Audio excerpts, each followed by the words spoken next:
and rolling. Okie dokie. Hi, everyone. Welcome to your Future Leaders today. This is our 74th call and the beautiful day of September the 28th. We are in Playa del Carmen, myself and Richard. And we began Future Leaders because we really back the more sovereignty we can find in our lives for ourselves, for personal relationships, for finances, whether it's work relationships, about how we feel about ourselves, anything like this. This helps us to be stronger, more capable human beings. And we use finances on this call as just a way in. If we start to improve on our finances, we start to improve our attitude towards what happens with the money in and around us, then this has a leaking impact into other areas of field. And the reason crypto is brought into this a lot is because with blockchain, this is literally one of the greatest transferences of wealth the world has ever seen. We've never had a brand new asset class formed before. And it's a really huge, sometimes I don't think you can truly understand the scale of the size of the opportunity. It's a really huge opportunity where people can make huge changes within their life. And like anything, with huge change and huge power comes great responsibility. And that takes us all the way back around to sovereignty. We can have more money, we have more time, then we have a greater ability to do something with that. And there's no right or wrong answers on what that is. But through discussion and dialogue, we hope to shine some light on it and get some answers at least and get to our best thinking. So the general topic around this call is going to be around portfolio and strategy and mindset and things like this, and just looking at things a little bit differently. Before we go into it though, I always make sure we give anyone that is new. He says it's breaking up a little bit. Yeah, a few of them saying a bit of audio issues, but could be this. I could hear it as well. We'll be back in again. How does that sound? Any better? Well, I suppose we want to carry on speaking. Is it okay for now? Okay, guys. Yeah. Yeah. All right. Yeah, I think that is better, but you did disappear completely for 5 or 10 seconds. All right, cool. Maybe it was useless and pointless what I was saying in that moment, or deeply profound that the internet couldn't handle it. We're going to crack on anyway, so don't worry about it. So I want to come to Anthony, Catherine, and Tara. Who here was a second? Are you tethered to me? No. No. Okay, we're cool. It'll sort itself out, guys. We're normally pretty good. I'm tethered to my phone today. But I would love to come to Andrew and Catherine first. And just give us literally 30 seconds to a couple of minutes. We're just interested independently or collectively. Where would you say you are at within and around your crypto journey? After you. Well, we are, I am a crypto virgin. So, yeah. I haven't done anything. This is the first, well, no, in fact, I'm lying. I was in a meeting about it about 5-6 years ago, and it just kind of seemed a bit too good to be true. And then I didn't do anything with it. So now that I feel like it's not, it's probably time to learn a bit more. So you've had a crypto kiss, but you didn't go any further than that. Yeah. I like that. That's cool. Mr. Wood? Yeah, same place, really. Absolutely right at the start. Don't know anything much about it. Just thought it'd be interesting to see what people are doing. Cool. Awesome. Well, thank you very much, guys, for showing up. I hope you get some, at least a couple of golden nuggets from this call. There's always juice in everything. If you can't find it, I hope we can help you to extract it somehow. So we're going to come on to Tara. Am I saying that right, Tara? Tara. That's Tara. fine. You can say, yeah. Okay. I'm British, so we get away with ever so slightly different sayings. Go on, Tara. So I was kind of put onto this call from a friend, Brianna, who lives in Playa, and so I've just done my first investment about 2 weeks ago. So I did a little bit of research, watched some videos on it, and so I am also new to it. But what I've researched and what I've learned, I feel like it feels like somewhat of a safe investment. So yeah, so that's where I'm at with my journey. What did you buy so far? Ethereum and Solana. Is it Solana or Solara? Solana. Well, depends who you ask again, but you And know your what you're accent. talking about. And your accent. Yeah. Yeah. Cool. So they're your first 2 investments, yeah? Yes, they're my first 2. Yeah. Well, I will agree that they are good, strong, safe investments, solid things. My point of view, anyway. So that's cool. Well done for doing that. And you did that in the last couple of weeks, yeah? Yeah, the last couple of weeks. It was a bit of a mission to buy here. A lot of the banks and the credit cards won't allow you to buy crypto. Yeah. So yeah, so I figured it out. That is a little bit of a problem with our Canadian friends at the minute, but there is always a solution for everything. So well done on finding that, on discovering how you could do that. So we got one other person that's joined us, Ashta. Ashta, are you with us, my dear? You're welcome. By the way, anyone? Oh, hello, sir. Actually, that's actually Neil. I've actually had to use a work account because I didn't know the password offhand at the office. So it's actually Neil. Neil DeFlorio. Yes, correct. Is it N-I? Is it N-E-I-L? Correct. N-E-A-L. Sorry, N-E-A-L. N-E-A-L. Perfect. Well, great to have you with us again, Neil. Thank you very much, sir. Are you well whilst you're on? Yeah, great. You're by the lake. Awesome. That's a beautiful space to sit and relax. Brilliant. Thank you very much, Neil. Okay, we've also got Ben with us as well, who's coming in now. There we go. So before we, just for the 3 people that have just spoken, anyone that's new, we'd like to just find out where they're at. But at the same time, just to ask if there was a question if there was something that was stopping you taking 1 step forward from wherever you're at now, whatever that step might be, what would be a question you would ask? What would that be? Like if that was a question, the one thing that's stopping you making a space forward, what would it be? Because if we can weave views and answers into today's call, then we will do. So that would first go to Catherine, who's not there. So it goes second to Andrew. Yeah, I think my question would just be, if I had some money I could afford to lose, how would I spread the risk and balance that with the potential return, accepting that you're probably not a financial advisor and aren't permitted to give advice. But yeah, that would be that's where I'm thinking really. Where would I start? Oh, good, simple, safe question. And this call is recorded for monitoring and training purposes.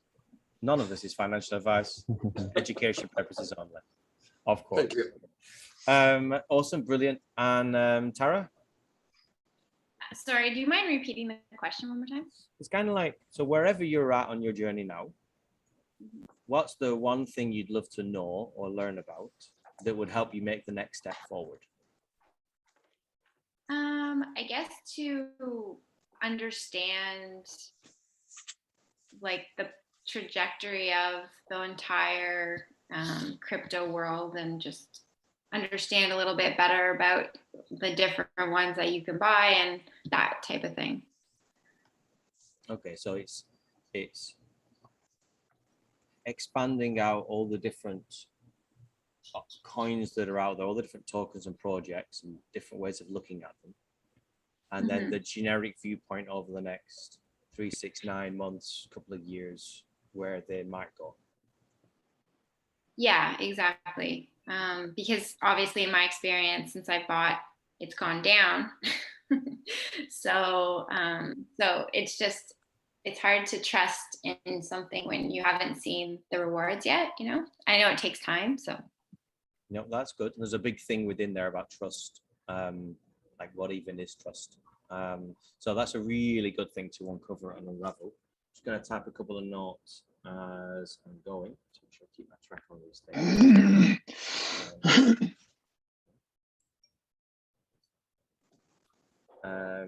Trust.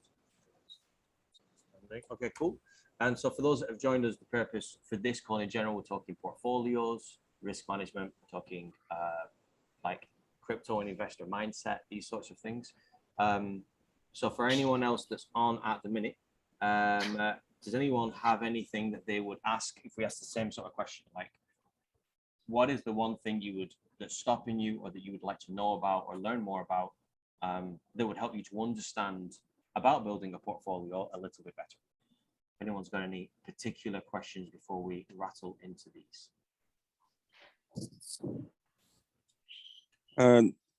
It's Neil here. Just one quick question would be, because I've looked at various softwares like Coin Tracker, just if you can suggest some portfolio like tracking and portfolio kind of manage, just to manage your portfolio and track your gains, losses, and everything. That would be helpful. Thank you. No, that's really good, and is really an important part of it all as well. Okay, cool. Then we'll begin there. Is our video working? I don't know if it is or not. Is our, because mine froze, it looks like yours is frozen as well. Is our video frozen at your end, or is it working? Frozen. Well, it's just black, actually. It's not even frozen. Cool. Oh, yes, that's what I mean. Yeah, it's weird. Is the video Give stop me a working? second, guys.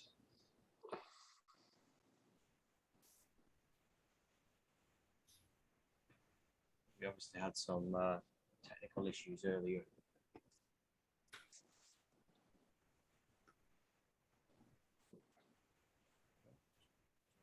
How about now? That's better. Hey, we're back on. Okay. So, well, I'm going to kick this off then before I go to Richard, because he's got Richard. I suppose some of our early conversations really covered a lot around investor mindset and risk and stuff like that. But I want to really pick up on something that Tara just said, which is around trust. And trust is a really interesting one. And if we're looking at the markets and we're just thinking about something going up equals I trust it, we're missing a key fundamental thing which is underneath all that, which is what on earth have I even invested in? Because I think the more that there's a really one of Warren Buffett's, I think it's Warren Buffett's major mantras for investing is only invest in something you understand. The problem is with something like crypto is it moves so fast, and if you waited until you understood it, I don't think you'd ever get it. So there is, I get that mindset of like investing what you understand. You have to understand it enough. Yeah.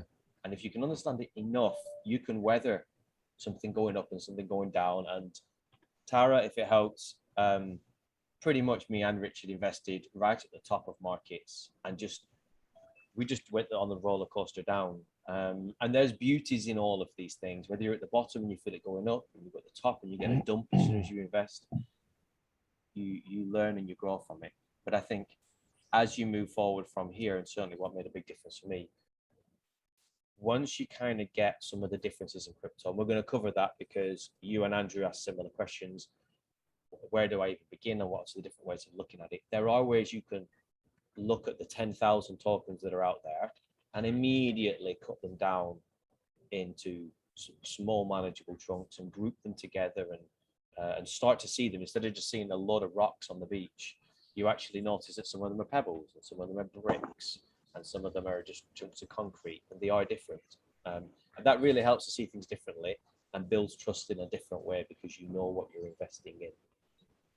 And we'll cover that a little bit more, but you got anything you want to say on that? No, I think you're right. I think it's just about trying to, as you said, there's so many coins and so much noise in the space that you can be chasing after, particularly when you're new, you chase after whoever you're listening to, whatever their advice is. As you've been in the space a little bit more, you understand, as you've just said, there's categories. So there's pebble stones, whatever you want to call them, but you start categorizing them into different buckets, if you like. So DeFi would be one bucket. And so you can decide, well, these are all my DeFi coins. So and then these are my gaming coins, and these are my metaverse coins. So once you don't have to go to the nth degree in terms of research and stuff, but it just enables you to put them into these buckets or categories that makes the decision-making process a little bit easier. I think if we take it down to like everyone, we talked about this on a couple of calls ago, everyone on this call here goes on the internet, and when they're typing into the internet, they type a web address. But what's at the beginning of that web address? What goes before www? 10 points for the first person to answer. HTTP. There we go. Perfect. HTTP, which is Hypertext Transfer Protocol. It's the stuff that makes websites that you build on. Every time you use it in Chrome or Explorer or whatever, it makes it visual. And imagine if being back in the day, you could buy shares in HTTP. That means that the bigger HTTP gets, which is equal to how many websites are built on it and how many people are using those websites, you would earn some of that. So that's the easiest way to explain the biggest bucket in crypto, which is layer one. And if anybody watched the crypto live dinner that we live streamed now that was on last week, we spent ages talking about the difference between layer one and layer two. So this whole layer one world is the same as HTTP. Bitcoin is layer one, Ethereum is layer one, Solana, Binance, XRP, Atom, Polkadot. These are all layer ones, and they're all slightly different, and some of them are faster, some of them are cheaper, some of them are stronger. They all offer slightly different variants, but in essence, at a core level, they're all competitors, but they offer different services, so people choose them. And so someone comes along to Solana, which is a very fast blockchain, and says, I want to build this product on it because I need the speed. And to give you an example, Bitcoin can do a transaction speed of 2 or 3 transactions a second. Ethereum's about 15. Solana is anywhere up to 100,000. So that's a vast difference in speed. And that's just one metric. So, but all of these are layer one. So when Rich is talking about buckets and groupings, when you start to just understand that there's a thing called layer one, and it basically means it's the bottom of the pyramid and everything's built on top of it. You don't necessarily need to understand how an engine works in a car and all these things. You just need to know that the engine is in a car and every car needs an engine. So every product that's built on a blockchain needs to be built on a blockchain, and we call those layer ones. Mm-hmm. So just understanding that in itself allows you to look at the whole crypto market and go right to the top 50 coins, meaning the ones that have got the most money put into them. And you can immediately split that into half. 50% of that top 50 coins are all layer one projects. Probably less than that a little bit. And this allows you, when you're thinking about what you're investing into, like this whole conversation is just, how do I look at everything that's going on and make some sense out of it? And after this, we'll look at like investor mindset and crypto mindset around it. But first, when you click on, I'll share a link now. I'll just put in CoinGecko. Mm-hmm. If people go to coingecko.com, just as an example, as well. I'll also share my screen if it helps. Share. So there's all sorts of sites like this, and CoinMarketCap, another one, Coin Paprika, but they order all coins out there in terms of size according to how much money is locked up in them, let's say. Mm-hmm. And when you're going through this and you're trying to work out what to buy, it can be, not surprisingly, overwhelming. But just taking even your top, I don't know, I wouldn't go any higher than 30, you wouldn't need to. Just looking at these here, the majority of those are layer one blockchains. And so if you're looking at what you wanted to invest in, it's knowing that being the layer one of this at the bottom and everything being on top of it, it has the strongest chance of being here for a long time. Mm. It might not have the biggest, fastest, bestest gains, but if you're coming from a stock market or a property space, a 50% gain in a year is insane. Yeah. You could easily still get a couple of 100% return, but it's safer. So I generally promote to a lot of people, or certainly what I do with my own stuff is I probably got 70% in layer ones, mm-hmm. I reckon. And I'll share parts of our portfolio later so you can see, but seeing it, looking at all these things and going, okay, this is a layer one, and just learning that Bitcoin layer one, layer 1, stable coin, layer 1, layer 1, layer 1, layer 1, stable coin, layer 1. Dogecoin's built on Bitcoin, isn't it? It's not. No, CLC, yeah. Is it ERC? Mhm. Yeah. Avalanche is a layer 1 stable coin, layer 1. You know, so like up to number 13 there, other than a couple of stable coins, which are just dollar coins, they're all, everything there is a layer 1, apart from Dogecoin. So you can really see them at the top, and that the reason they're at the top and so much money is in them is because people are building on them. They've been around the longest. Most of them have been around the longest. They've got they are safest in the space, basically. Safest in the space, yeah. And they've got longevity. They've got more use cases, so that's why they're in the position that they're in. So people have confidence in them as an asset class and a project that they can believe in, that's going to have solid gains, but it's also a solid enough project that it feels it's got a safety aspect to it in crypto. That's that caveat, isn't it? Would you say it's fair to say everything built on top, so layer 2s onwards, in general, are more riskier, even if just a little bit, than a bag held of the top 10 layer 1 coins?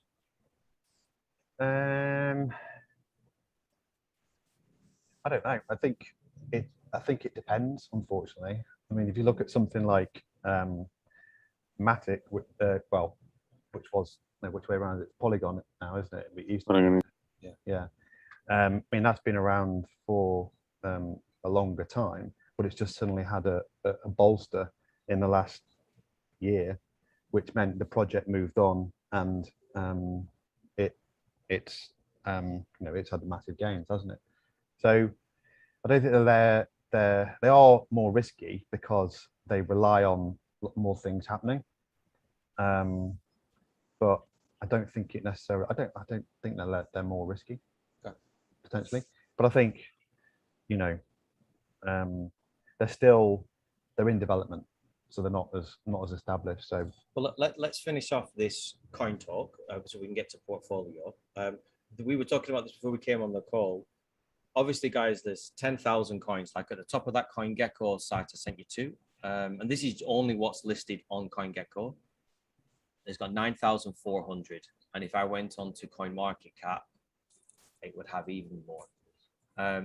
So it really is important to have some methodology to be splitting coins out. And the only 3 sorts of projects that to keep it simple anyway, the only 3 sorts of projects to be invested into is layer 1s, which is the things are built on, and then 2 different types of layer 2s. One is called DeFi, decentralized finance. So you hear that word thrown around all the time, and these are sites that help you earn interest, get loans, lend money out and get paid. You can get mortgages on layer 2. You can insurance. Just think about the different reasons we pass money across and somebody earns from it. Someone might get value, or somebody might get an interest return, and someone else is holding that money and doing something with it. All of that is DeFi. The reason it's DeFi is it's decentralized finance, and at the minute we live in a world of centralized finance. So everything's with banks and institutions. So that's all DeFi means. And so if you're going to look at any other layer 2 solution, things that are built on top of layer 1, you look at things that are DeFi. And a good site for this, and I've been recommending this a little bit more recently, Index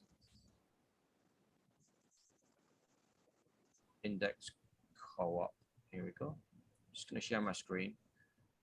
You don't have to literally do what this site does, but for people that have been in investing for a while, indexes are places where people. Oh, there we go. We're back on. Are we back on, guys? It's gone black. Okay, you're on now. Yeah, guys, let me know if we're back on. 1 2 1 2. I can hear you. It's cool. Can you see my screen? Yes. Yeah. Right. Screen will do for now. So index is where you group coins together. So you can either go and buy coins like this, or you can just buy the coin DPI, which stands for DeFi Pulse Index. And DeFi Pulse Index goes away and uses the money and buys all these coins and automatically sells and changes and rebalances all the time. But to give you an idea, this is someone else. This is a DeFi Pulse Index that someone has made, and they've chosen that these 20 coins are the best DeFi layer 2 coins out there. So you could argue someone's already kind of done the work for you, or you could go away and do your work yourself. This is about trust. Do I want to trust someone else to do it? But there's this is a place to begin to kind of look at, well, here's a professional person doing what they're doing, and this is how they've split it. And each of these coins helps you earn money in different ways, and collectively you're buying into that ecosystem. I think it's a perfect way of people, you know, if this is a DeFi bucket, DeFi category, and so if you did want to go and investigate, let's say this is an index fund, so it's like it's a fantastic way to actually start understanding why people have put these into here, and you can go and investigate them yourself. But if you just wanted access to a buy one token that kind of covers all of them, then it's a great start. Yeah, because that even though it seems to be tanking at the moment. Sorry? Even though it's not having a great day at the well, I moment. mean, that's just in that That's in general. it's a Tuesday, isn't it? It's So, a yeah. Tuesday, which I'm going to go on to in a minute. So 3 things to invest in: layer 1s, which are things at the bottom; DeFi, which is things built on top. And if you wanted to know what that means, you can look at these index funds and see what other people do. And the third one, which is the bonkers one, if you've not really been in crypto too long, is this thing that we call the metaverse. And Andrew Wood, have you seen Ready Player One? Yes, I remember it. Yeah. I think I do. If it's is it the thing you showed us with the kind of guy with the things sensors on his brain? No. It was playing a computer game or something like that. That was brainwave controlled computer games. No. I mean, that's sounded similar. Ready Player One is a film where the guy puts on goggles and puts on a suit and lives in a virtual world. Probably a bit more like for you. Like, do you remember Lawnmower Man? Yeah. There you go. A bit like that, but a modern version. And totally different, like something between Lawnmower Man and Tron. And so these, in the metaverse, people buy and sell land, they build whole worlds, they play games. You know, it's life. An immersive experience, isn't it, from the point of view of it's life in this alternative reality. And this alternative reality is being referred to as the metaverse. So this is a token called MVI. Metaverse Index. It's another index, and this would be the third thing that I would say is one of the biggest upcoming things within crypto. It's still up and coming. It's still crazy. It's bonkers. It grows. It drops. Everything like this. But again, this is someone else's view. A person I choose to trust.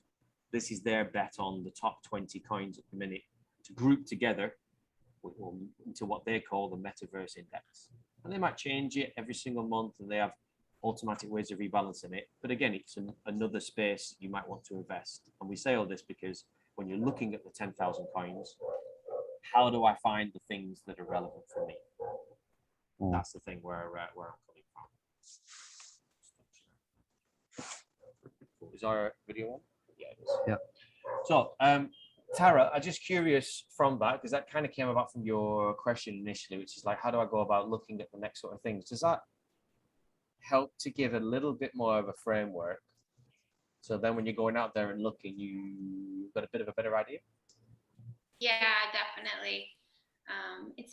It's good to understand, like, just you explaining like the layer 1s and the layer 2s, and then this metaverse index. I feel like I totally, when you compare it to, say, like the stock market, just understanding, you know, managed portfolios or like index funds, and it's kind of, I guess, comparable, right? Yeah, completely comparable.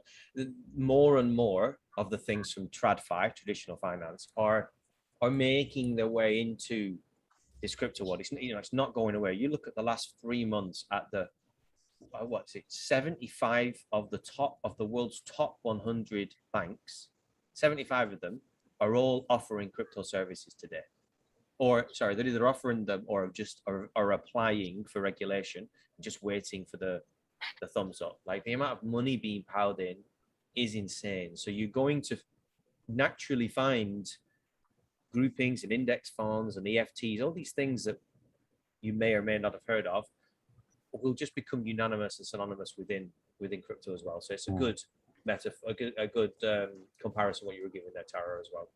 Would you have any questions on that maybe didn't make as much sense? Me or everybody? For you, Tara, just because you asked the initial question, was anything? I guess when it comes to, for example, DPIs and managed portfolios, is there a way to research who's managing the portfolio to, again, like gain trust? Completely. So at the bottom of those funds are managed by a company called Index Co-op. And if you go to the bottom, at the bottom of every page, it talks about the weighting, how it weights, how it changes what's in there, how it's maintained, etc., etc. And all of these, I would imagine they'll have a whole Telegram community probably. Yeah, Twitter forum, Discord, logos. And they have a whole governance section in terms of how decisions are made. So I'm not going to go into governance tokens because that's a whole other thing. But governance tokens help communities make decentralized decisions. Yeah, manage the decision-making process is probably where we should probably leave it at this point. Have a look at it yourself and see what you come up with from there, because that kind of segues us a little bit too far out. But and these aren't the only ones. These are the ones that I found that I thought looked the strongest and the best. But you'll find a lot of these questions. Any good crypto community or project will have at the very least, a strong Twitter following, a Telegram group, a Discord group. And you'll usually find everything you need in there. And they're usually very community heavily run. Whether that's because they use governance tokens to make decisions, or whether because the people in charge value the 30,000 people in their community. So I think you'll find your answer somewhere within there. Does that help, at least with a pointing an arrow? Yeah, definitely. Thank you very much. Dan, can I ask a quick question, please, just on the index? Yeah, sure. Co-op. So the layer 2, when you're saying about like the index co-op, and what I could see was like the top 20 coins. So like Tara said, it's like the index fund of the stock market. Then you kind of quickly went over metaverse index, which looks like exactly the same thing. What's the difference between them two? Well, it's they imagine the buckets. You've got a DeFi bucket, and they've got DeFi coins ranging from Uniswap to different protocols that are kind of managing all the DeFi projects.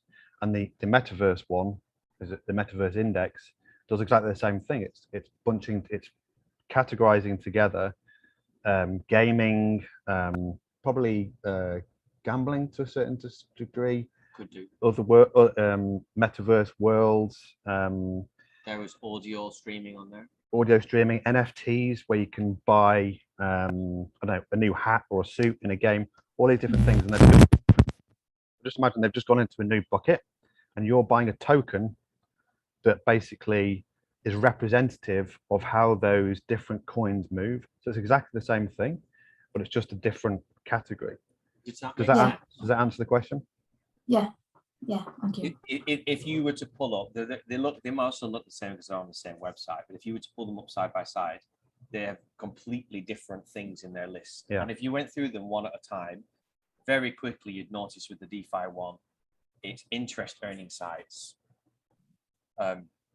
Celsius, Wi-Fi Finance, Uniswap, PancakeSwap, all these things are farming sites. And for those that don't know, like farming is just an insane way to make even more ridiculous gains, high risk.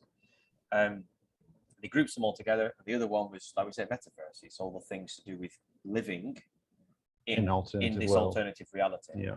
But to look at the visual on page, they kind of do look the same. But if you went through the 15 coins together, you'd see they fundamentally have got different flavors. Make sense? Yeah, that's brilliant. Thank you. Okay, awesome. I would give my analogy in the UK would be an index fund of all the solicitors and accountants versus all of the cinemas, bowling complexes, and jungle gyms. Okay. That's my analogy. Yeah. All right. One's detail and money oriented, and one takes you out of your mind for a little bit. Yeah, yeah. More fun. Which is more fun. Okay. Am I breaking up again? Because I can hear it clicking in my ears. Does that sound okay? Okay. Okay. Cool. All right. So that is an opening kind of bit to kind of make some sense of all the stuff that's out there. So then I suppose the next question becomes like, let's say I'm going to ask Richard this. So let's say I've looked at all these coins, kind of worked out that I generically understand that working what we just said, we've got these layer ones, we've got some stuff that's about money earning and interest, which is called DeFi. We've got this alternative reality, the metaverse. Mm-hmm. How do I build a portfolio from that? Do I put it all into one? Or do I split it evenly? What are the things that I would think about to make sure I'm coming into crypto in the right way?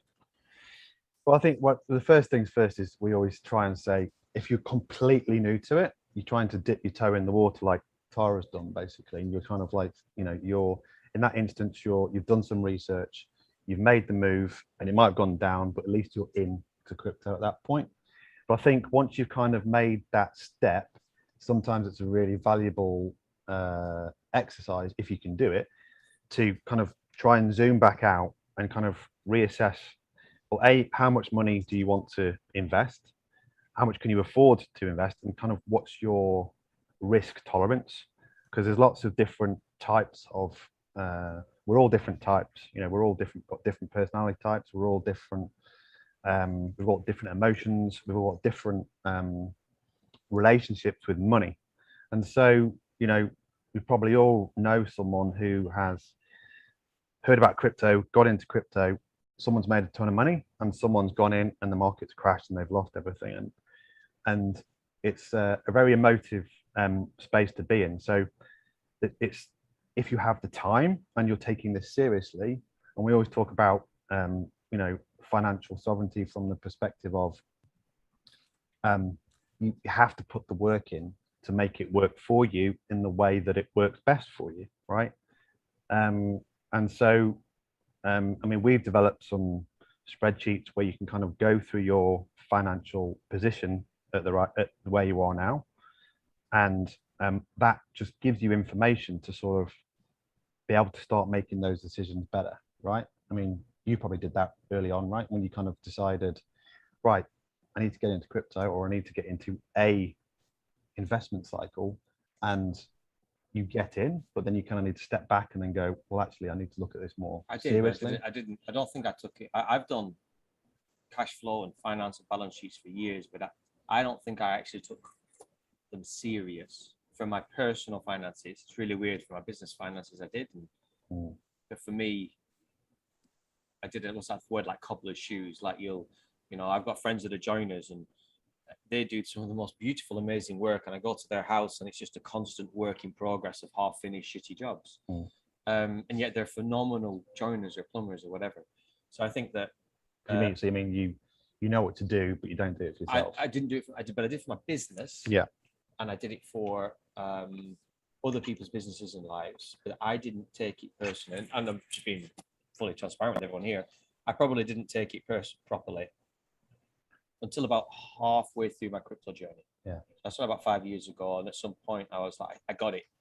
And until I got it, I knew I needed to do it and work through it. So I think that's one of the things as well. If you've never done a fight, well, let's just have a see. If you've not got your video on, raise your hand. You can do the raise your hand if you've ever done a personal finance sheet, full stop. I don't care whether you took opinion or took sense out of it or not. Have you ever done a personal finance sheet? 1, 2, 3, 4, 5, 6, 7. 7. All right, cool. If you're happy to, raise your hand here. Raise your hand if once you did that personal finance sheet, you never really looked at it ever again. 1, 2. 3. Okay, 4 with just saw Neil put his hand up there as well. So this is the thing. It's like I did it because someone told me I had to do it, and then a couple of times I did it because I kind of thought I should do it. Now every week I'm in there updating, and every month I do a full review, and I couldn't imagine not doing that. It's my anchor. So our advice at this point would be to relook. If you've done it, is to redo it. Would it be? And make a point in your diary it could be every month, or it could be every week, depending on your own, well, how seriously you're taking your investment journey, but also how much time you've got and energy around it. I'm going to push back on that though. Why? Because that's the bit I didn't get until a couple of years ago, about 3 years ago. Why for myself? Because I'd never really taken investing seriously. I'd invested, and all sorts of things, some worked, some didn't work, but I didn't allocate time to it. It wasn't I didn't think about it, because it was always a side thing. I would have a job, a work, a business, or this or that. And it took me a while for me to take it more seriously. And I've got a client out here who gets frustrated with tech. I don't know if any of you on the call, like he'll hit his phone, or you know, because it's not working and just get frustrated by it, or the detail of the spreadsheets. And I said, how much have you put into crypto?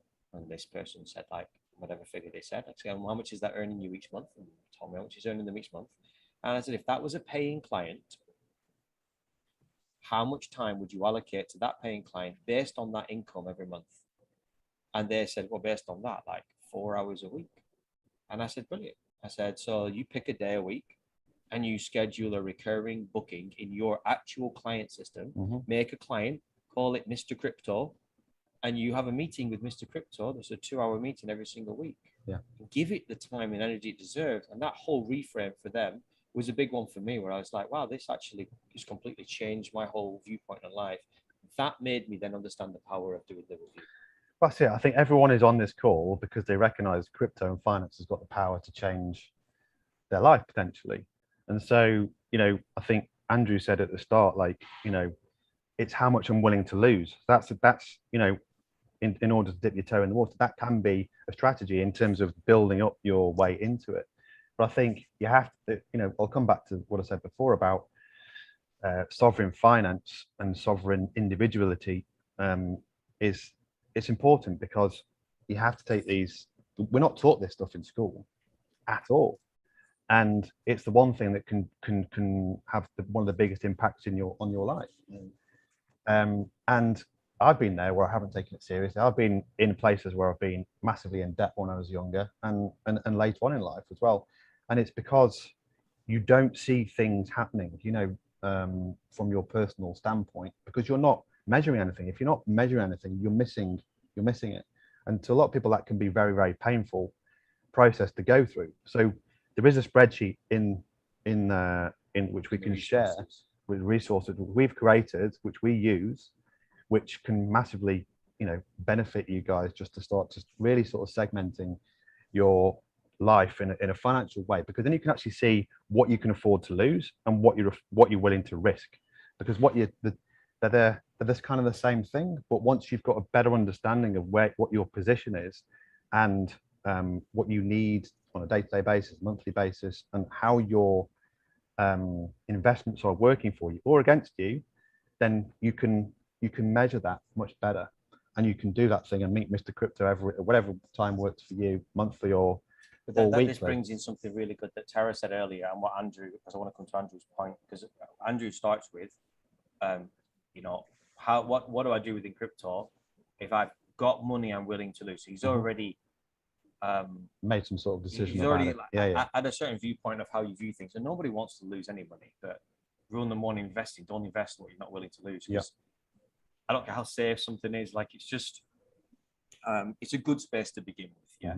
But then when we move to trust, there's, I don't know what the relationship or the algorithm will be, but like trust times the value I place on the money I'm willing to lose, divided by how much safety I've got outside of that, equals whether I will invest. Something like that. Because trust, If Richard came to me now and said, I need $1,000, I need it right now, I just got to go, I'd be like, I'd maybe be okay with that. If he came tomorrow and was like, I need 100,000, the level of trust we have, it doesn't mean it's a no, but it's like there's a lot of conversations around that. Yeah.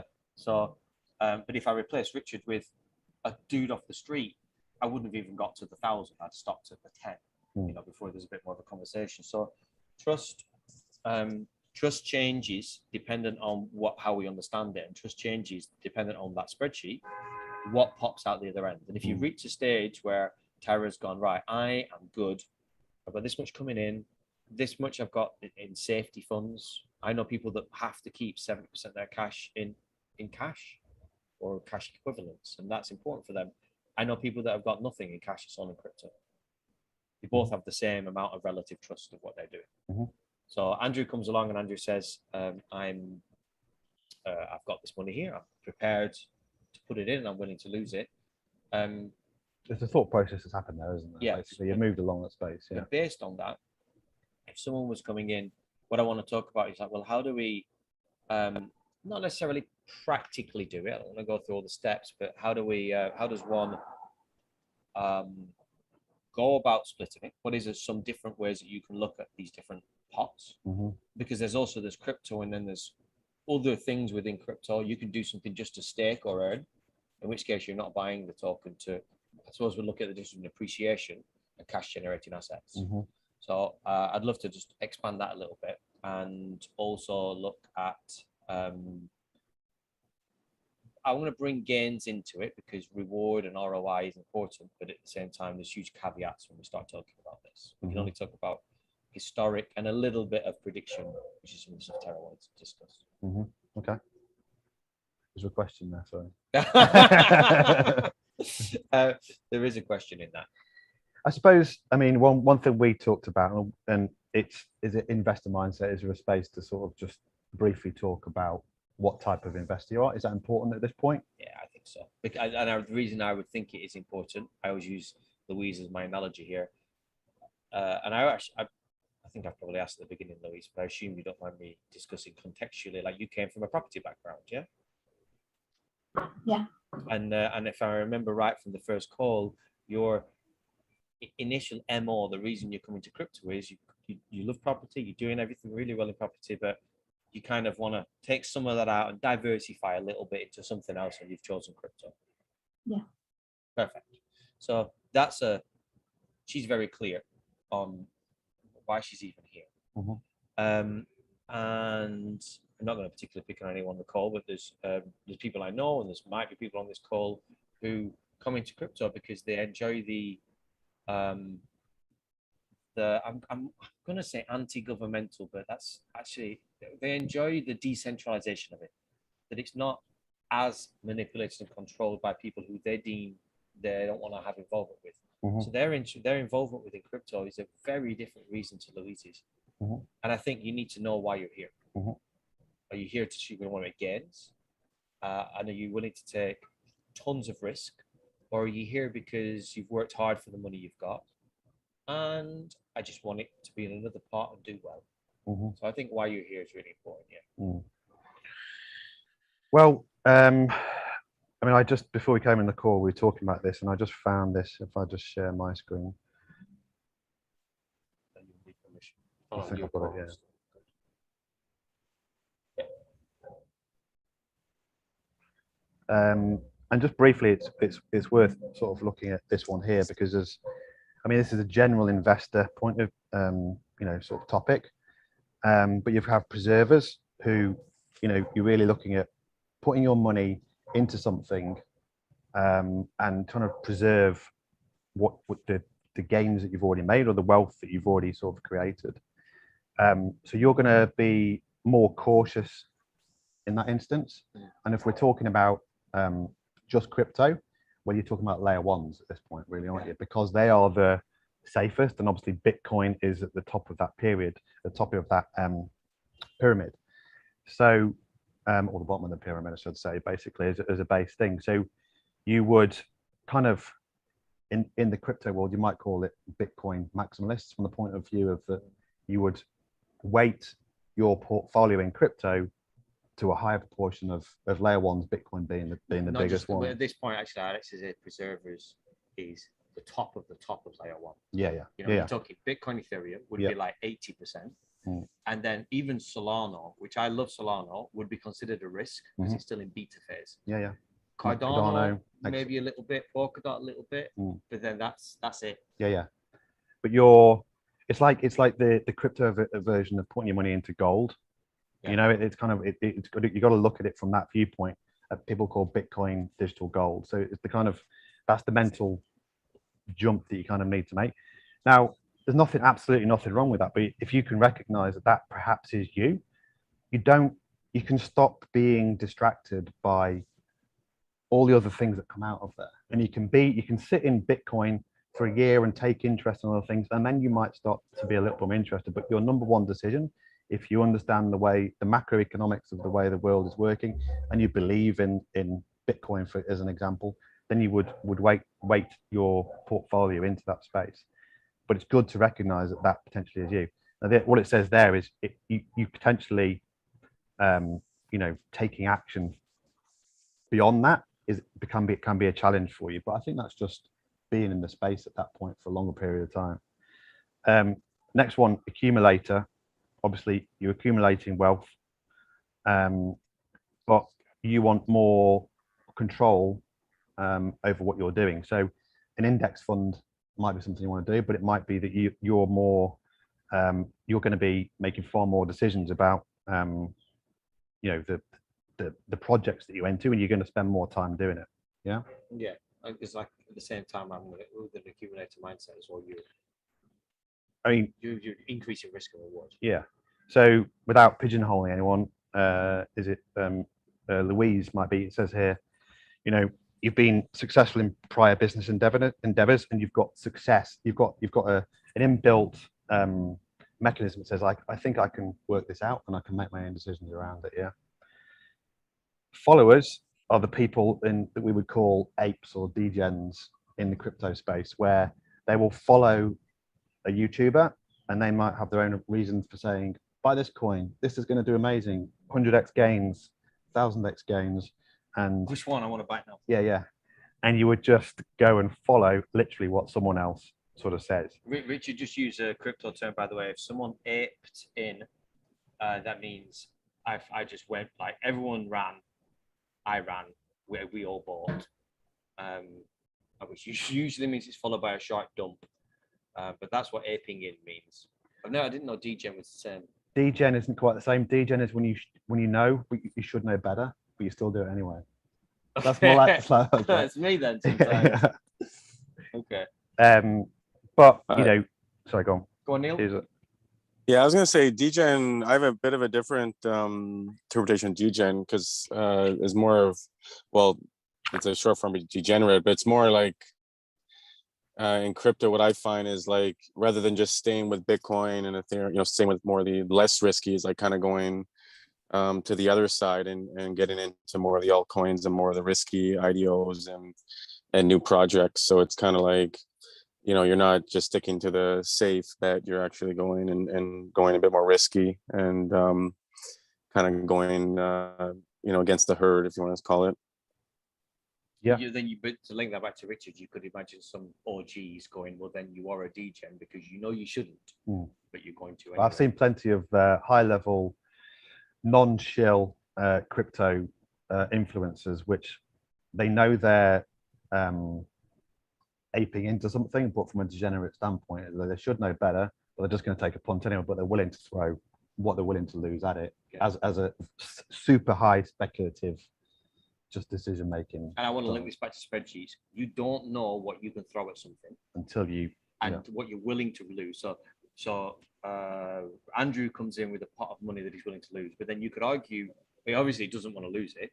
So generically people kind of have a spread towards safety, and usually eventually people end up with a portion of their portfolio, which I call the gambling portfolio.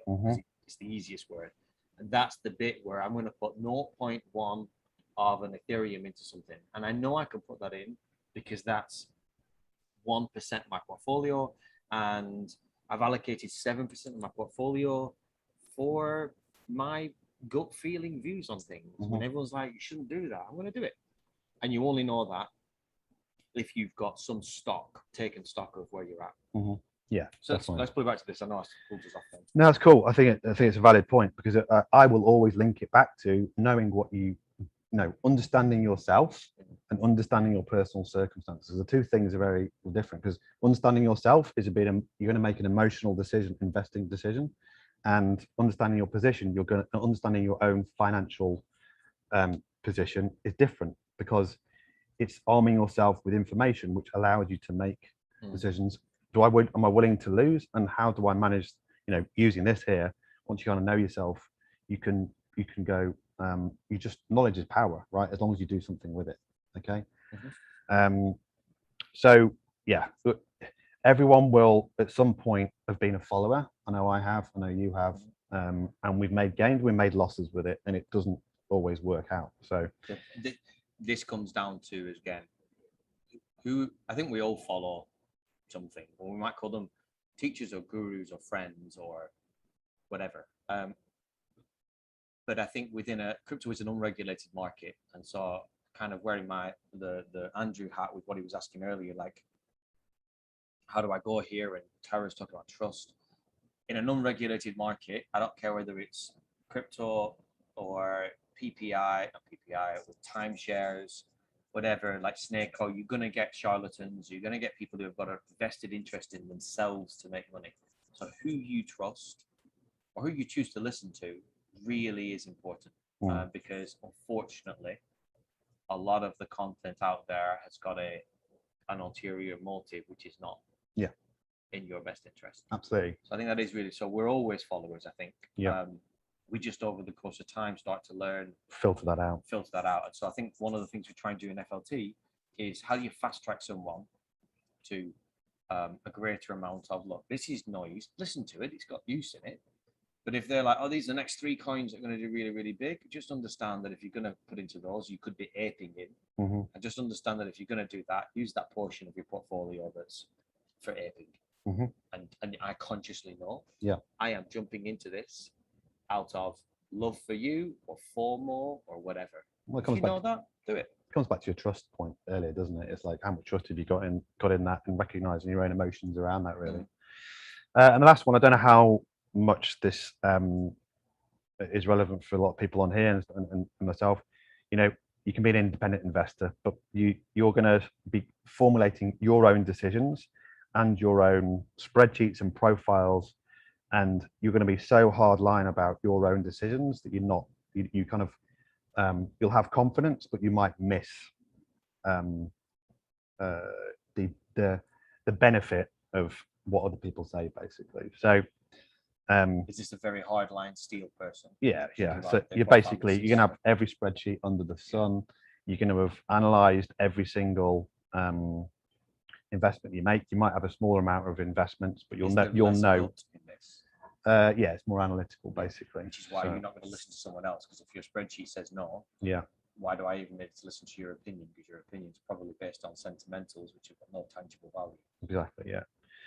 So I just take that, and it's nice. There's only 4 there, basically. But I think, I don't know. I hope that certainly helps people. Just would anyone recognize themselves from any of those descriptions there? Anybody willing to sort of say what type they are? Yeah, I'd say I'm a follower right now. That's cool. Well done for owning that, Tara. Yeah, I was about to say the same. I'd be happy to follow at this stage. I certainly know I don't know enough to begin doing the research that I probably need to do, and I don't believe I've got the time to do it. Much as I like what you're saying about, if I was to apportion 4 hours a week because I recognized it was worth £1,000, then I suppose I probably might change my mind. But right now, the answer to that, Andrew, is it's not. It could be worth £1,000. That client that I spoke about earns $4,000 a month from passive cash generating assets in crypto. Yeah. And so my question, that's coming in, and I was like, what's that worth? When we talk about potential, I mean, the potential for some of this stuff, well, in theory, we'd have no other job and we'd put all of our time to it, but that's not practical either. So I think it's really fair to say you begin as a follower, because remember we took people through the second Knights Fund, and we ran a fund called the Knights Fund, and we help people invest in, you know, super high risk, super high reward. And you're trying to find the underdogs, and you only need one to come through, and the rewards are insane. But when we sent people up to go and do research, you know, 5 days later, we checked in with everyone, and they were liked. Yeah, bamboozled. Bamboozled, because it's like, where do I begin, and how do I know the article I'm reading is not a shilled article? Shill means has been written intentionally to suck you in and isn't necessarily the truth about the project per se. So I think following is a really good space, and we learned this within FLT. It's why I share my portfolio more often, and it's why recently I've simplified it down. If anyone was in the group, you'll have seen Kirsty ask, what would you choose to invest in? And I just said 3 things: layer 1, DeFi, and metaverse. And you can just buy the DeFi token, and you can just buy the metaverse token. I haven't found a decent layer 1 token, but I just shared everything that I think makes a good layer 1. I shared the percentages, and I said you can go away, open an account, and just buy them. Obviously, it's like ever, I don't want to have to keep saying it. I know we do kind of, but none of this is investment advice. This is just our experience and our best thinking and what we do. And it comes down to trust. You reach a stage where you're like, I got into something recently, January. I was doing so much research on it. And then I reached a stage and I was like, hang on, Daniel, do you want to get in it? Like, do you want to get into crypto? As an example. Yeah, I do. All right. So I don't need to know all the answers. I need to know enough information so that my level of trust is higher than how much I'm investing. So I wanted to put 10 grand into this at the beginning, 10 grand dollars. So I was like, how much trust do I need to be okay putting 10 grand in? That was the only question. As soon as I asked that, I was like, oh, I was ready a month ago. Then stop researching and just go in. And it was based on circles of friends, the research they'd done, the time they'd been in it. They'd shared with me downsides, negatives, all of these things. And I was like, I'm okay. I'm good. I'm willing to lose it. I've learned enough and I'm in. So I think that following is a really good starting point. So then, you want to add? Because I would like to just cover that's fine. Safely gains. Gains is a really difficult one, but let's start at the top of the pyramid, bottom of the pyramid, Bitcoin, and work our way up. So off memory, Bitcoin has achieved 350% a year. 200 compounded. 200 without compounding. 200 with compounding, yeah. Every year since inception, or do you exclude the first 4 when it went insane? No, that's 200% a year. Okay, so 200% a year growth Bitcoin has achieved year on year since inception. So there have been 2, this is averaged, obviously. There have been 2 years out of 11 or 13. What are we on? 2009. Yeah, 13, yeah. 13 years. 2 of those 13 years, in that year, it made a loss. But when we take it over the course of time and average it out, it averages at 200% a year. If you hadn't removed any, if you just hodled it. If you just held it. Yeah, if you didn't. Obviously, if you move it, it would change anyway, but like as a chart. So somewhere within that, we have these huge rises. You know, Bitcoin can go up, it's gone up 10,000%.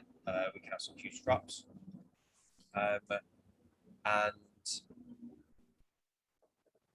And then what you have is every other coin from that in. All we're talking about here is accumulation. We're talking about buying a house for 100 grand, selling it in 10 years for 200 grand. You had 100% price appreciation. It's the most simplest, easiest way we look at crypto is appreciation. Sorry, not accumulation, appreciation. So the gains that Bitcoin made in the early days when it would rise 10,000%, we can achieve up to that with some of the coins that are built today. You can get it with a layer 1. So you can get a layer 1 that can pump thousands of %. But if you're a steady Eddie, if you're coming into the market today and you're looking at the top 5 layer 1 coins, Ethereum, Bitcoin, Solana, Polkadot, XRP probably, you might not see those 10,000% gains, but in exchange for not seeing them, you're seeing stability and platforms that are being built on over the course of time. These are your, I'm going to call them blue chips. Blue chips, dark blue and light blue. But you should quite comfortably in any given year, and I would say that with all of them, you should still see a clear 100 to 200% gain in all of them. If you took a long-term view, for sure. Yeah, you're averaging out. Yeah. I mean, look at this. What is Solana this year? If you put, which is a layer 1 token, if you put $1,000 into Solana this year in January, you would now have 77 grand. That's a 77x, which is a 7,700% gain. Yep. If you'd have put 1,000 into Polkadot this year, you'd have a 34 grand, which is a 3,400% gain. This is just this year. So I think it's fairly safe to say that any one of these layer 1 tokens taken over the course of my average is 4 years. If you can stay in crypto for 4 years, you can clearly achieve 1,000% gains. Because within a 4-year cycle, if you're safe about it, obviously there's 10,000 coins. We're talking based on the first conversation about massively stripping this down. But over the space of a 4-year, I think 1,000% gain is, if I'm honest, modest. It is, but for enough, I mean, anywhere else, where are you going to get that? Anywhere else outside That's why crypto? I stick with So conservative. So flip it back to the conversation which we just finished, which is like, what type of investor are you? How much can you afford to lose, and why are you in crypto? What are you looking for? What you're looking for is 1,000% enough for you? Do you feel like you're missing out? Is it you're trying to preserve your wealth? You're trying to accumulate it? Because you can do both in those instances. You're going to preserve your wealth and you're going to accumulate it in that instance. So it's ticking 2 of those boxes from 2 of those personality types in that instance. So, you know, with crypto, there's so much noise, so much opportunity, but it might just be okay for you, and you've got to be cool with that, right? Why don't we share? When we did the first Knights Fund, our goal was a 4x or 400% return. So, 400%. Yeah, that's 400. 400% return. We bought, and then we did exactly what Tara did. Within the space of a week, we had, this was the March crash, wasn't it? We had like a 50-60% dump. So we put 30 grand in, whatever we put in, boom, immediately down to 15 grand. And we were, a group of us all came together, like 3 of us, and did it all together. And we were gutted, but we looked at it and we were like, well, you know, I'm digital asset news. When you see a dump, ask yourself, is it broken? No. Has the market fundamentally changed? No. Is half the world banned? And, you know, is something fundamentally changed? No. Well, then it's just a Tuesday. What do they say? Like a 20% drop in the stock market, people are killing themselves. A 20% drop in the crypto market is a Tuesday. So if you know nothing's changed, carry on. So we carried on with the fund. And then it went down, and then eventually up, and the 30 became 60, becomes 90, becomes 120K.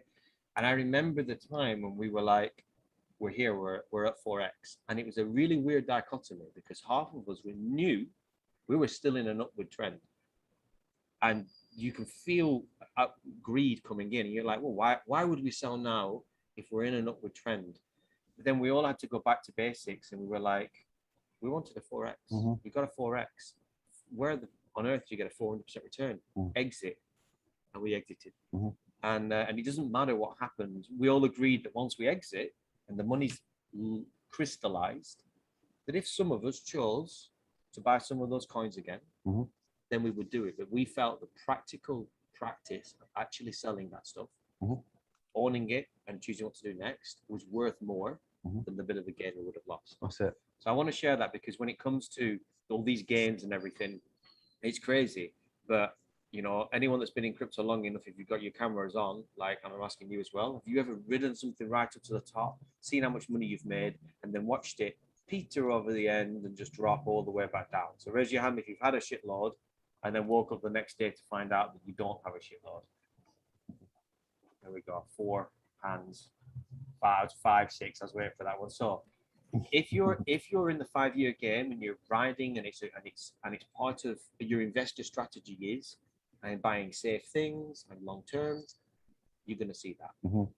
I would just caveat that with saying that that was an experiment for us to sort of enter into. So we've got our own portfolios and we're willing to go super high risk speculation, and we wanted to learn together. But we in our heads, we allocated a portion of our funds that we'd already made profits on, or from our portfolio that we were comfortable with speculating on and being risky with. And that's why we set that target. So we had some clear outcomes around that. It wasn't buy and hold. We knew we were going to exit. And so therefore it was a smaller percentage of our funds. And I think it was about 4 months, was it? 4 or 5 months that the whole process took. So, you know, those are the, you know. Yeah, March till June, July, something like that. Yeah. So it wasn't super pump but time. we're really clear in the strategy there. Yeah, exactly. This conversation like comes about because we're like, why are you here? What are you looking for? So if we're going to talk about gains, before we can talk about gains, I mean, look, there's strategies right now. If you're willing to play the moonshot strategy, 10,000% gains are standard, pretty standard, yeah. But the amount of energy and work it takes to play moonshot strategies, you've got to be on it. You know, it's almost a job. But if you're willing to do that for 2-3 months, can you turn 10, 20 grand into 200, $500,000? Of course you can. You seriously need to know what you need seriously to be on it, and it's not trading. It's effectively playing. What is it? How casinos win? They only need to be like 0.5% above chance, and over the course of time they win. It's a bit more like that. Like you'll win 1 in 10 bets. So you bet 20 bets, you're going to win 2 of them, but you have to bet every bet to find those 2. So gains is ridiculous. So a big. You're sorry. Has Alan got his hand up? I think Alan's just resting his hands. Alan, you're resting your hands. You got a question? I'm resting my hands. All right. Okay. Normally, I'm resting my head on my hands. Rest your head on your hands. So gains is bonkers, and we're only talking about appreciation here. We're not talking about cash generating assets. So within appreciation, within appreciation, I think it's fair to say that safe coins, given over the course of the next few years, quite comfortable, a couple 100% a year. Yeah. And some of them, without going crazy, could easily do 10x quite comfortably within, you know, if you had a selection of 20 coins over the space of 4 years, a couple of them, statistically speaking, would 10x. Which then you've got to go back to that original question. What am I looking for? Why am I here? And if it does 10x, am I leaving the money in? Or am I taking it out? And if I am taking it out, where am I putting it? Yeah. Do I buy gold? Do I put it back in the bank where it depreciates? Do I buy a house? Maybe Louise will use some of her funds to buy a house. Do I reinvest it into other crypto? If we're talking about cash generating assets, I don't know if that's more bonkers or less, probably more, but anywhere from safely 10% a year. Yeah. Safely within. Very bottom 3-4% on Bitcoin if you want to stay, you know, lend your Bitcoin.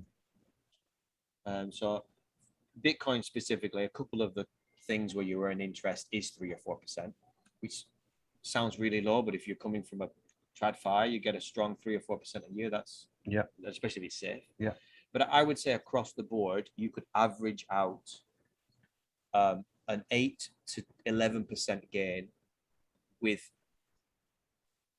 incredibly low risk. I mean, so much low risk now that with crypto insurance, you can insure all of your crypto held in one of these platforms against theft, hack, loss. What do they call it? Impermanent loss, where if the value of a stable coin drops, they pay the difference. On my on my list of things to do is to contact is to do some research to find out what am I not covered for. If I put my money on this exchange here and I insure it and it's earning me interest and I've got the insurance, of what instance am I not covered? And it might be like a personal hack, I don't know. But I would say 7 to 11% cash generating income is super low risk. And then there's a middle section which gives you somewhere between 20 and 50. A little bit more risk, a little bit more management, and then you're moving into another section which is 100 to 300%. Newer levels of risk. Some of them then drop, and I'm thinking about things like Zort. Where do I put the risk of Zort? I wouldn't put it up there with some of the other high yips, but it's more than Celsius. And then you go up to 20,000%, 30,000%, 40,000%. These things are hot. You know, you might be in it for 7 days, out of it, moving it somewhere else. And this is what we call farming. And it's crazy and it's insane and it's full of food memes and tomato coins and aubergine farm. And no, we did a whole call just on that. So I'm not going to go into it. So if you're looking for steady Eddiness, then I would, sorry, I was reading those comments. If you're looking for steady Eddiness, then you stick in the lower sections, really. Yeah. Yeah, I agree. I think if you're new to crypto, you need to start you know deciding whether you want to hold stuff or whether you do actually want to earn on it. And I think once you're in it, you look at the opportunities, you think, well, there's no reason for me not to do so. And at that point, your risk strategy changes. I think it has over time with all of us, hasn't it? You know, the risk strategy and the way you kind of reallocate profits or just redistribute your portfolio into different options for you, basically. So just checking the time. I've only got I know. 10 I was minutes. thinking we wanted to cover rebalancing. Yeah. I'm curious. I just want to ask Ben a question. Ben was the one that sparked the conversation in the chat around portfolios. And I don't know, Ben, are you still with us at the minute? Are you washing, eating? No, I'm still here. Yeah. So I'm just curious, from your perspective, because obviously we've known each other for quite a while now. Is there an aspect of portfolio that you think is worthwhile to be discussed or asked about that maybe we're completely missing? Just curious of your perspective on it. No, I mean, I think it was really helpful. I mean, as you know, my problem is that I was a follower from 2017, and I've just got this ridiculous amount of altcoins in my portfolio that I can't even keep track of, you know. And so I'm looking to simplify. And so I just found it really useful. I had heard about the DPI coin and the MVI coin, and I'm trying to simplify, so I'm trying to stay off too many exchanges, but I do have KuCoin, so I can get the DPI coin. But no, it was really, I was just interested in how you had, you know, because you and Richard, you've just thought so deeply. I mean, we're just so blessed to have you and your expertise and your experience, because you're just constantly thinking about this and constantly evolving your own ideas and growing your knowledge base. And it's just really fascinating to watch, you know, how you are evolving. And I just found that portfolio, layer one portfolio that you'd put up interesting, and was really relieved to find that, you know, there might be a simpler way for me to, you know, and my wife in particular, who's not into crypto or finance at all, to, you know, to be able to follow the DeFi space with that DPI coin. Of course, you know, the bigger question is, how does this fit in with your bigger portfolio? You know, and that's a whole nother can of worms. You know, do you have anything? Do you have a portfolio? And if so, you know, how is that currently invested, and how does this fit in with that? But no, I don't want to distract you. I think you need to get on with the rebalancing piece, and I really appreciate this call and all the calls you do and all the experience and expertise and insights that you share with us. We're just blessed to have this group and to have you guys. I appreciate Thank that. you, buddy. Thank you very much, man. I think though, like the majority of my portfolio, another couple of that I manage with the people, like certainly some of yours, that they're heavily weighted in layer ones, and this is without us thinking about it. This has just naturally fallen that way, layer ones. And then I only recently, in the last couple of months, discovered DPI and MVI. And the more I looked at it, I was like, why am I wasting my time? You know, even sometimes just to rebalance, and well, I'll come on to that right now. It takes a while when you've got multiple sites, and multiple portfolios, and multiple groups you're working with. It's not quick and easy. Even if you're managing and tracking all with stuff like Coin Tracker. And just to quickly, I think he's left now anyway, but Neil asked for the best coin tracking software. There's a few, but Coin Tracker for me works the best as long as you're not too super complex. But I think MVI, DPI, and layer ones, it does make the most sense. I have a whole other portfolio which is not that, but that's my wild card projects and gambles and all sorts. And it's, if I'm honest, it's a bit messy and convoluted, and there's a bit of crossover. But still, it's still part. If you take all of your portfolio, it's still a wedge within the greater part of your portfolio. If you just, you know, but it's weighted by risk, right? You know, you weighted naturally and over time into safer layer ones, and you just split it down. You might, you know, early on we sort of used to talk about anyone that's coming into the space that wants to be an accumulator and a preserver. You know, you want to be 50 to 60% in Bitcoin and Ethereum first and foremost before you start looking at anything else. That's decision one made. You know, if you've got $10,000, you're putting £6,000 or $6,000 into Bitcoin and Ethereum before you start thinking about anything else. That's if you want. That's if you're a preserver, or an accumulator. Because they're the tried and tested. Yeah. The time has spoken, the market's spoken, big institutions have spoken, governments have spoken. They're the only two that really have proven themselves, even though they're not perfect. Yeah, they have proven themselves. So from a portfolio standpoint, you've got 40% of your 40% of your £4,000 left in this instance. So you know, you at that point you might say, well, I'll put 20% into those two DPI funds and the metaverse funds if that's your bag, or it might be, say, layer more. You know, it might be the layer two. Sorry, okay. the layer twos. Layer ones is Bitcoin, Ethereum, for example. 20% in layer twos, and then 20% might be your more speculative coins, which you're willing to take a higher risk on, because then you're balanced. You're going to make 100 to 2% or 200% on the biggest part of your portfolio, and you might lose. You know, the value of your higher risk portfolio might go down, but it might also have asymmetric gains within your portfolio to sort of balance things out. But you know that you're going to spend more time on that, and so you know that there's a level of control that you need to exercise in your portfolio around that. But you know, I was just looking at. I mean, what do you think about that? Yeah, I'm just going to try and post something into here. I mean, when you're talking about trust, and people to follow, one of the best people you can follow is Coin Bureau on YouTube. He's on YouTube. And every week, Ben usually forwards one or two. He has a Twitter group. Yeah. So he writes fairly lengthily, because a lot of people don't write like he writes. Messages, I suppose. So you'll see them coming through in FLTs, and I would actually say, of all the people I know in crypto, I do probably just Guy the most at the minute. Like, he is just really genuine. High trust. High trust. Yeah. I'm just going to post. I was just going to say though, is it worth posting? I'm just going to post that in there.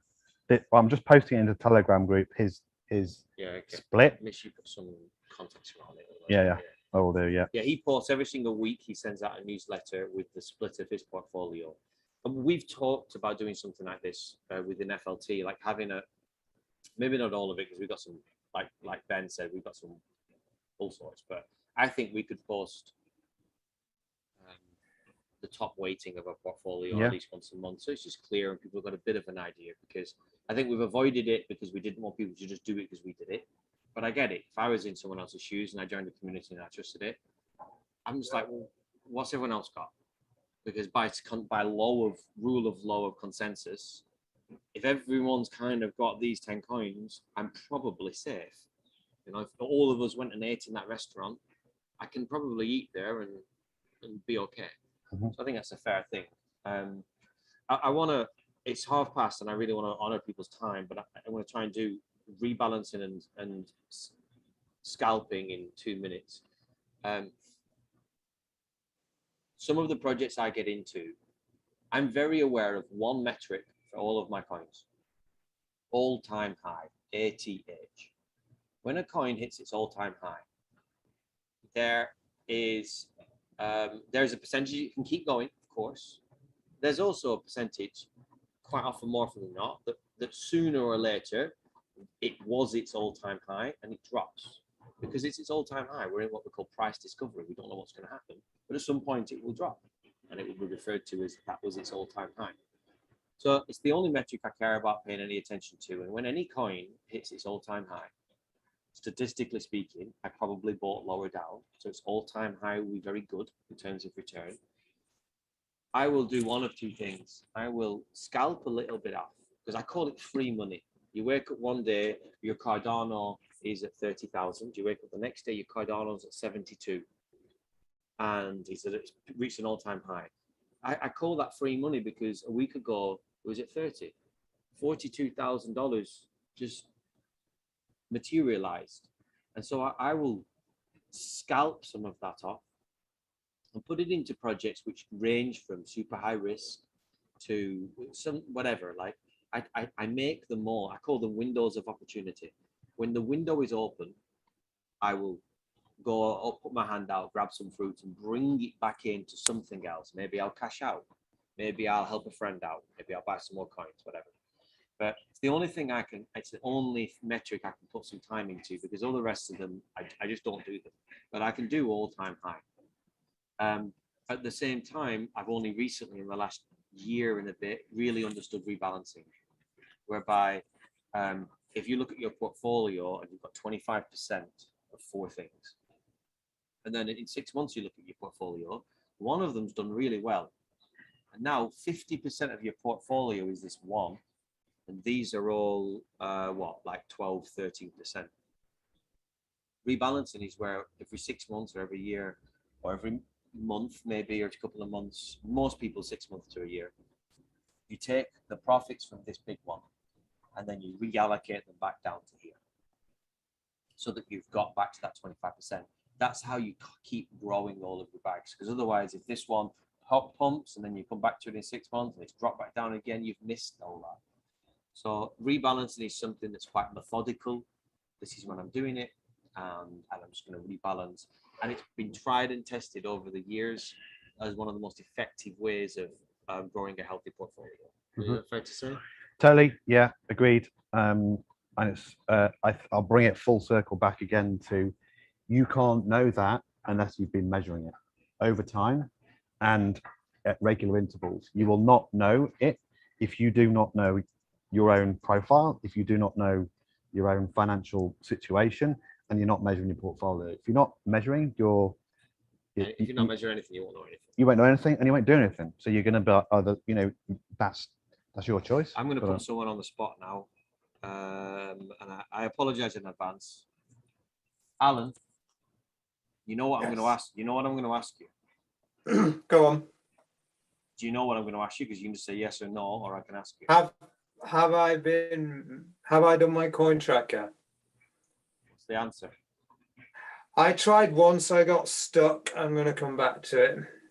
Okay. Well, I only because you're a dear brother, and I know Alan personally, I wouldn't just press on anybody. Well, I probably would press on people, but I know that Alan wants to do it, and I really want Alan to do it, and I can't express when it comes to, we haven't talked about this here, but when you're really looking at money mindset, the universe will not give you more of something you do not love and respect and understand. It doesn't mean money is above something else. People have this, we have this weird dichotomy with money, especially if you're, I don't know if you're more equal, more sustainable. We just think money's this bad thing, but money's just a tool.